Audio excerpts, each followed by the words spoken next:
Os céus consistem em sociedades inúmeras.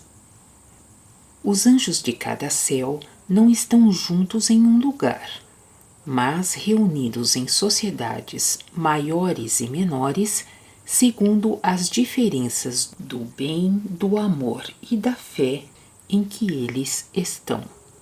Os que estão em um semelhante bem formam uma mesma sociedade. Os bens nos céus são de uma variedade infinita, e cada anjo é tal qual é seu bem.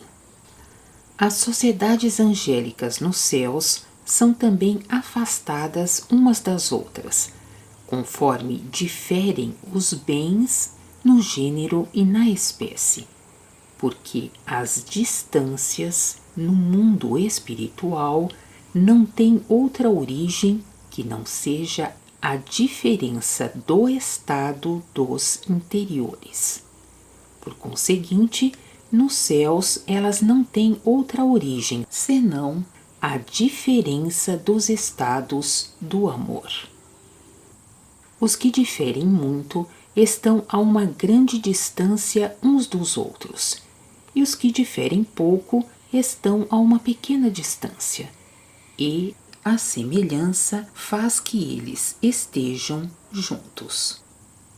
Em uma mesma sociedade, todos são igualmente distintos entre si.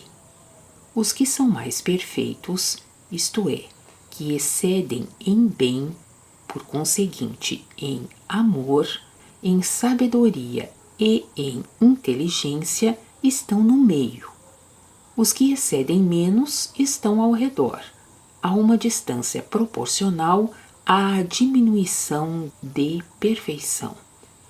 É o mesmo que se dá com a luz, que decresce do centro às periferias.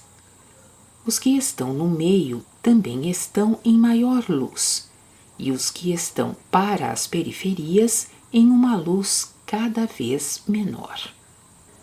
Os anjos são como levados por si próprios para os que se lhes assemelham, porque eles estão com seus semelhantes como com os seus e como em sua casa, ao passo que com os outros estão como com estrangeiros e como fora de suas casas.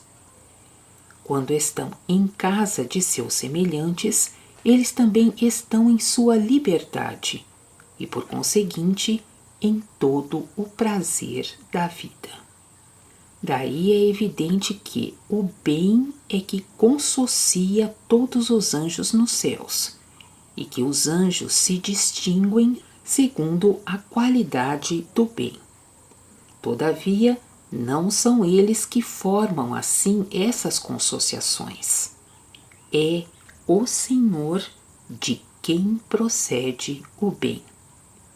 Ele mesmo os conduz, conjunge, distingue e mantém na liberdade como no bem, cada um na vida do seu amor, da sua fé, da sua inteligência e da sua sabedoria, e por isso mesmo na felicidade. Todos os que estão em um semelhante bem se conhecem absolutamente como os homens no mundo conhecem seus parentes, aliados e amigos. Eles se conhecem mesmo quando nunca se tenham visto antes. E isso porque na outra vida não há parentesco, afinidades e amizades que não sejam espirituais, as quais, portanto, pertencem ao amor e à fé. É o que me foi, às vezes, dado ver quando eu estava em espírito, por conseguinte desligado do corpo, e assim em sociedade com os anjos.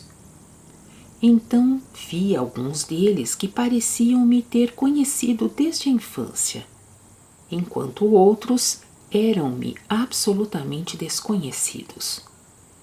Aqueles que me pareciam ter conhecido desde a infância eram os que se achavam em um estado semelhante ao de meu espírito, e os que a mim pareciam desconhecidos se achavam em um estado diferente.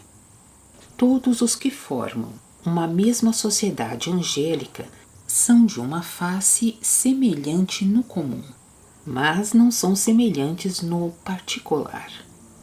Pode-se, de algum modo, apreender alguma coisa sobre o que são essas semelhanças no comum e essas variedades no particular, pelas semelhanças e variedades no mundo.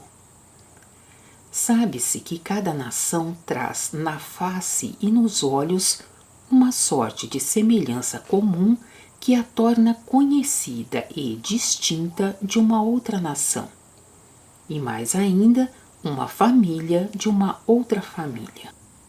Mas no céu, tal fato se efetua mais distintamente, porque lá todas as afeições interiores se mostram e brilham na face, visto que lá a face é a forma externa e representativa das afeições. Ter uma face diferente da de suas afeições não é possível no céu. Foi-me mostrado como a semelhança comum é particularmente variada nos indivíduos que estão em uma mesma sociedade. Havia uma face, como uma face angélica, que me aparecia, e ela variava segundo as afeições do bem e da verdade, quais as que estão nos que constituem uma mesma sociedade. Essas variações duravam muito tempo, e eu observava que, apesar disso, a mesma face no comum ficava como um plano, e todas as outras eram somente derivações e propagações daquela. Desse modo, também, por essa face, me foram mostradas as afeições de toda uma sociedade, afeições pelas quais são variadas as faces dos que a compõem. Porque, como acima se disse, as faces angélicas são as formas dos interiores dos anjos, assim como as formas das afeições que pertencem ao amor e à fé. Daí resulta também que um anjo que excede em sabedoria vê instantaneamente pela face a qualidade de um outro anjo. Lá, ninguém pode, pelo rosto, ocultar os interiores nem dissimular, e é absolutamente impossível mentir e enganar por astúcia e por hipocrisia. Sucede, às vezes, que nas sociedades se insinuam hipócritas, que aprenderam a ocultar os seus interiores, de modo que aparecem na forma do bem no qual estão os que compõem a sociedade. E assim se apresentam como anjos de luz, mas eles não podem ficar lá por muito tempo, porque começam a ficar sufocados interiormente, afligem-se, a face se torna lívida e ficam como privados de respiração. Eles são assim mudados pela vida oposta que influi e opera.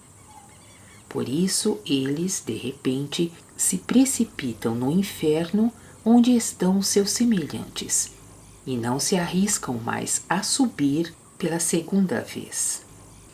Esses espíritos são designados pelo homem que foi encontrado à mesa entre os convidados sem estar vestido com o traje nupcial e que foi lançado nas trevas exteriores. Mateus capítulo 22, versículos 11 e seguintes. Todas as sociedades do céu se comunicam entre si, não por um contato aberto, porque poucos anjos saem de sua sociedade para irem a uma outra. Que sair da sua sociedade é como sair de si próprio ou da sua vida, e passar a uma outra vida que não convém tanto. Mas todas se comunicam pela extensão da esfera que procede da vida de cada um. A esfera da vida é a esfera das afeições que pertencem ao amor e à fé. Essa esfera se estende nas sociedades de todos os lados, em comprimento e largura, quanto mais as afeições forem interiores e mais perfeitas. É em razão dessa extensão que os anjos têm a inteligência e a sabedoria. Os que estão no céu íntimo e no meio desse céu têm uma extensão do céu inteiro. Daí a comunicação de todos os anjos do céu com cada um e de cada um com todos. Mas se tratará dessa extensão com mais pormenores posteriormente, quando se falar da forma celeste segundo a qual as sociedades angélicas foram dispostas, e também da sabedoria e da inteligência dos anjos, porque toda extensão das afeições e dos pensamentos se faz segundo essa forma. Acima se disse que há nos céus sociedades grandes e pequenas. As grandes são compostas de miríades de anjos, as pequenas de alguns milhares e as menores de algumas centenas. Há também anjos que vivem solitários, como por casa e casa, por família e família. Esses anjos, apesar de viverem assim dispersos, foram contudo dispostos em uma ordem semelhante à que reina nas sociedades. Isto é, os mais sábios dentre eles estão no meio, e os mais simples nos limites. Os que vivem assim estão de mais perto, sob o auspício divino do Senhor, e são os melhores dos anjos.